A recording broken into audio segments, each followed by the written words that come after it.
It's really hard to believe that this is really happening. I was telling Nancy, we've been doing this Laurel and Hardy act around town, to try and raise money.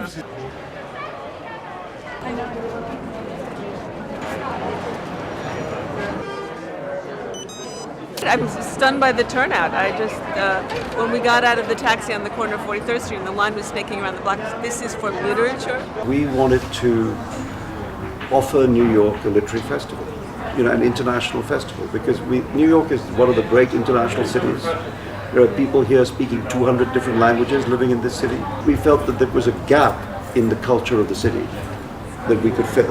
And the precise reason for doing it precisely now is, I think, what's happened in the last 4 or 5 years, well, let's say since the 9/11 attacks, is a kind of rupture between the United States and the world. That there's not so much conversation going on between the United States and the world. Certainly at the political level, there's a kind of unilateral approach, And what we felt is that at the cultural level, we wanted to do something to restart that conversation.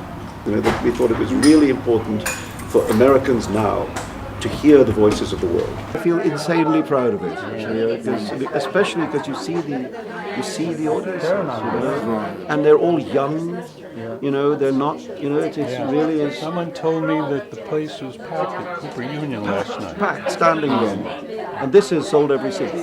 They're scalping tickets just like at a Yankees game. This crowd's amazing. I mean, this line is like around the block. I couldn't believe it. We thought that this was radio music. Radio City. Oh, you gotta add to this. We want both. We want more of this. We want lots and lots of literary festivals like this. Absolutely. I'm really excited to see Zadie Smith speak. I really love her work, and she's a young woman of color. Got really innovative, exciting things to say, so I want to see. They have this lineup of authors, and it's so inexpensive and accessible to the public.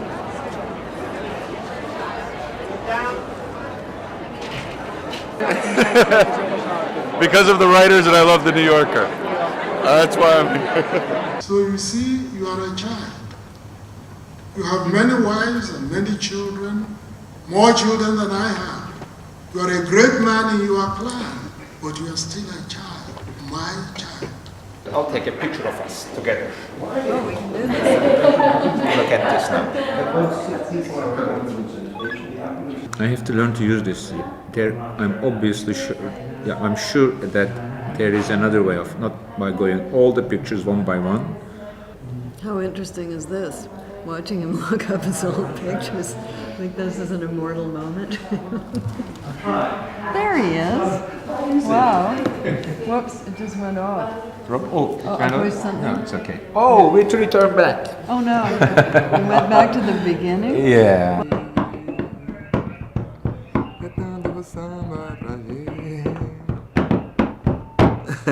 And being here, I feel I draw some power from people who are facing same problems in other places of the world. I feel I'm more strengthened. I feel I have a network here of people who would support me if I'll go into troubles, and people who will care, and people who understand the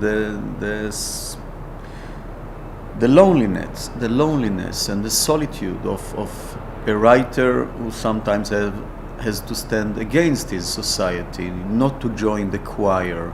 How to have a different voice that is not in tune with what public opinion expects from, for instance, a Muslim woman. That's why I'm very happy to be here at the Penn Festival. This is Denisha Smith, who's a reporter for the New York Times, and she's working on a story about the festival. So she might have a question or two for you. The festival is doing two very important things. First of all, it's driving our attention to the important act of writing and reading, and getting to the particulars and differentiations, and appreciating cultures as distinct, and at the same time bringing to our attention our connections. That a single book or a single author normally does not change the world. It's very rarely that such a thing happens. But on the other hand, I don't think that you can change anything without culture.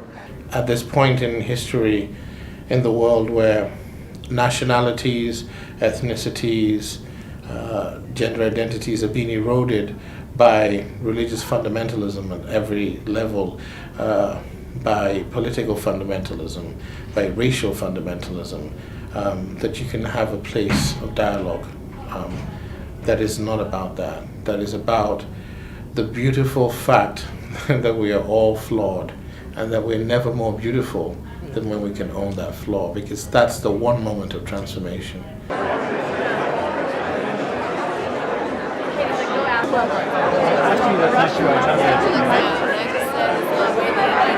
Are you here?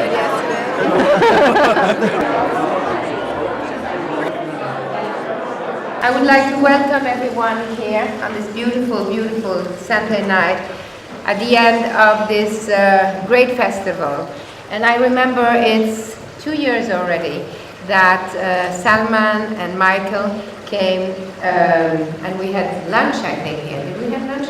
And they had this idea of the pen festival, and it seemed like a very difficult idea, and something, would people come? And now 2 years later, it's really happening, and I think it's a wonderful, so congratulations. And I would like to introduce the new president of PEN, and I think he wants to talk. Ron Cherno. And I think we owe this to Salman, of course, to the extraordinary inspiration and leadership and staggering hard work of Michael Roberts as executive director. I know this is Salman's evening, but I can't, Mike had the original brainstorm for this and has delivered brilliantly. You all know the famous line from Emerson that an institution is the lengthened shadow of one man. I guess that in this case, the World Voices Festival, which we hope will go on for many, many years, will be the lengthened shadow of both Salman and Mike. I get to stay on to do the fun part. I get to do this. And come to Diane's parties and go to the great events. And I always thought that the profile of the festival would feed back into everything else PEN does, because the more people know about us and the more highly they value what they think about us, it gives us the credibility when we speak on behalf of this or that cause. And this really is the most international festival that I know of. And it's fitting because New York is the most international city that I know of. I think it's fantastic. And also, I was a little suspicious of the idea of so many writers passing their wisdom. I tend to think they don't have any. But this has been, hush my mouth. I've learned a great deal. And there's been a great lot of wisdom on display. And it's just been in a really casual and interesting environment. Not at all pompous and really enjoyable.